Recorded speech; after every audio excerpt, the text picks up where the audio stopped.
Hey there, Josh here, founder of HR University. I'm a certified HR professional and I've been working and doing HR consulting for the last 6 years. And I'm sure you're here because you're looking to apply for an HR generalist job. And that's great and good news in that you are at the right place. You may be looking for a career progression in HR. You may be coming from a totally different function. And that's okay because in this video, I'm going to go ahead and share with you 15 critical interview questions that a recruiter or hiring manager may ask you in your interview process, along with your ideal answers for those questions.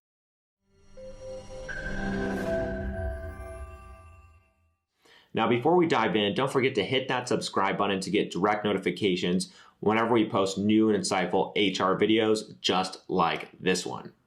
And that way you can always get your fair share of high quality instructional content from real HR experts. Now let's go ahead and jump in. Since the HR generalist role covers a lot of different aspects of HR, you'll expect that questions will cover many of the various topics such as recruitment, training, employee relations, and compensation benefits. Yes, many different verticals in HR. And moreover, since some HR generalist roles require managing people, there may also be questions that would test your people management styles. Now let's go ahead straight to the first 3 questions related to recruitment. The first question is, how do you usually go about recruiting new employees in your organization? This question aims to test your knowledge of the recruitment process, and usually it involves several steps from sourcing until the final selection. The best way to answer it is to quickly touch on each step and highlight those which you think are important. And don't forget to share some initiatives from the past that you have done or experienced. For example, you can mention different job posting sites that worked well for you, like LinkedIn or Indeed or ZipRecruiter. The next question is, describe how you would position our company to potential candidates. This is a powerful question because it can test both your HR knowledge and your understanding of the company that you are applying for. This is why it's crucial that you do your research about the company before going into the interview. And there is no single answer to this question as it would depend on the features of the company. For example, the company that you are applying for is a global company. You can highlight this feature and position it as a benefit to candidates by saying that they can actually have the opportunity to be assigned in other locations and thus more room for growth. The last recruitment related question is, tell me about a time when a top candidate rejected a job offer. What do you do about it? The recruitment process is very challenging as you will never know how it will actually go. Sometimes you find a star candidate, they pass all the assessments and interviews with flying colors, you're ready to offer them a job, and suddenly they don't want to join the company anymore. Maybe they got a better offer from another company, or their current company made a counteroffer, or they just realized it's not yet time to transfer. Regardless of the reason, how you manage such an unexpected situation is key. It can be frustrating, but as an HR generalist, you must handle it professionally. Be gracious and polite. Try to ask for feedback as to why the candidate rejected the offer. If concern can be handled, especially when it is related to the salary package, maybe you can revisit the offer. If it is beyond your control, take it as a learning opportunity to continuously improve on your recruitment process. And last here, do not be disheartened and move on. The best way to answer this question is to show professionalism and determination. It is a test of how you handle difficult situations. The next questions are all related to training. Describe your ideal onboarding process. Once a candidate accepts an offer and is ready to join the company, how do you properly onboard them? You may want to answer this question by sharing a good onboarding program that you have experienced from the past. Do you have a standard program that new employees must go through? What are the topics included in this program? And how long does it take? And are there certain checkpoints in place? Every month or every 3rd or 6th month, the key is to emphasize the importance of the onboarding process and the retention and productivity of employees. Because a lot of people just focus on the first week, but it really is about retention and productivity as well. And the next question here is, how do you handle training requests from employees?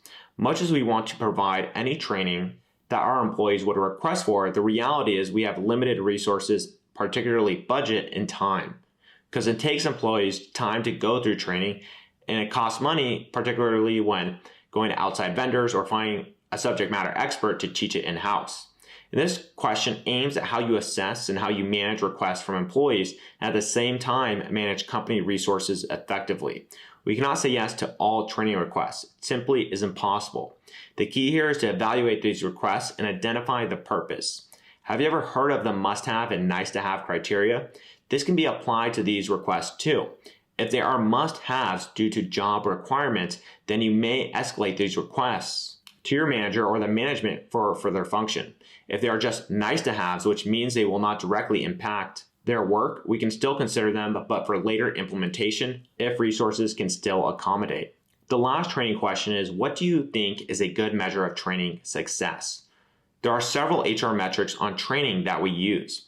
We have training experience satisfaction, which can be based on surveys conducted after training. We can conduct pre-test and post-tests and measure skill improvement based on the test scores. And last year, it can be based on performance evaluation at work over a period of time.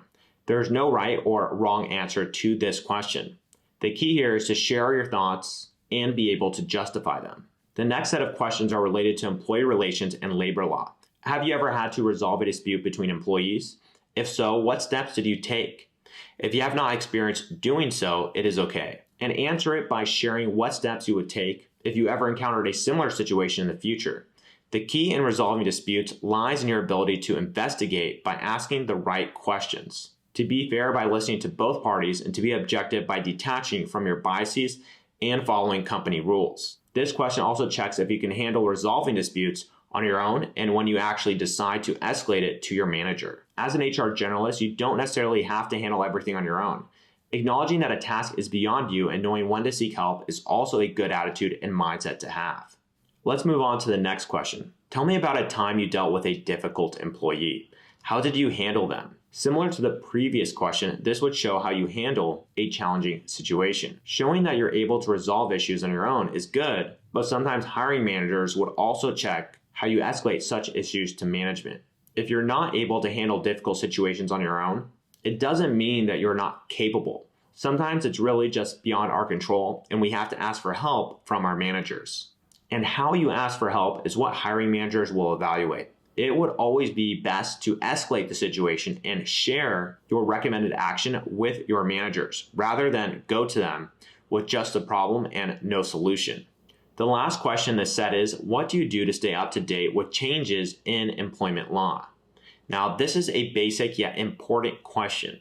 As an HR generalist, you must be aware of the changes in labor and employment laws. Some good answers can be by subscribing to employment law bulletins, joining various HR organizations such as SHRM or HR University, which can notify you of changes, and lastly, by proactively joining conferences on a regular basis. So, taking those proactive steps to stay up to date. You might think that keeping up to date with labor law is the job of an HR manager, but it is also your job as a generalist. All HR professionals, regardless of the position, should have at least a basic understanding of employment laws.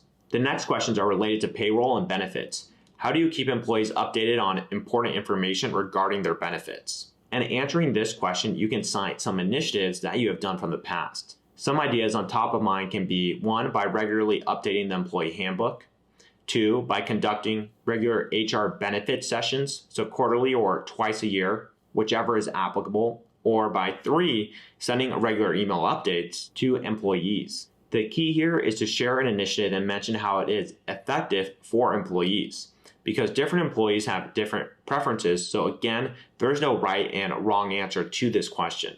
The next question is a bit interesting and challenging. Was there a time when you or your subordinate made a mistake in payroll processing? What happened and how did you handle it? Now, payroll is a very sensitive topic, and making a mistake in payroll is a huge nightmare for any HR professional. In handling this situation, it's important to assess the gravity of the mistake, then actions must be aligned to it. Does it involve only one person or all employees? How much money are we talking about? And depending on your company policy too, a written warning, suspension to termination, may be the accompanying penalty for such actions. And the key in answering is to share what you did to manage the employee who was affected by that error. And in addition, you should also share what you did to prevent the same mistake from happening again. The last set of questions are related to your working style and interests. Describe your ideal working relationship with your HR manager or whoever will be your immediate superior. If you know the HR manager or your immediate superior, it would be easy to align your answer with their working styles. However, most often than not, we don't have an idea on their management style, so it is best to just be yourself in answering this question. Do you work best when you are given a clear set of instructions? Or do you want freedom in terms of how you go about things and just focus on the results? And do you enjoy having meetings frequently, or are monthly meetings okay with you? Answering this question is up to you, but it's best to prepare your key points in advance and align them with your personality and understanding of yourself. Next question is for those with direct reports, and that is, how do you manage your direct reports? Some common management styles include visionary. A visionary leader has the ability to explain the big picture or the strategy. Democratic. Leaders with this style collect the perspectives and feedback of their employees to inform decisions. In coaching, as with a coach, this focuses on the growth and development of employees. And last year, authoritative. Leaders with this style tend to make quick decisions and can thrive best in a fast-paced work environment. So which management style describes your style? For those without a direct report, given the broad scope of responsibilities of an HR generalist, what does your ideal day look like? Now walk me through your day. Now this is a great question because it helps hiring managers assess how you actually manage your time and how you think about your job on a very detailed level. The key here is to show how you're able to be on top of all things given the limited amount of time we have in a day. Do you conduct interviews in the morning, meetings in the afternoon? While there are some unforeseen tasks throughout the day, it is advisable to have a schedule to ensure that you can complete something and take off tasks from your to-do list. And the last question, is there any particular HR area that you enjoy the most or you least like, and why? Sometimes hiring managers would ask this so that they are also aware of how to involve you in HR tasks. They also want to assess if in the future you want to specialize in a certain area. The key here is to provide a specific answer as to which area you like the most and least. And saying that you like all areas is not convincing, because rarely, if ever, do all HR professionals like all areas. And there we have it. I hope you gained valuable tips to help you ace that interview.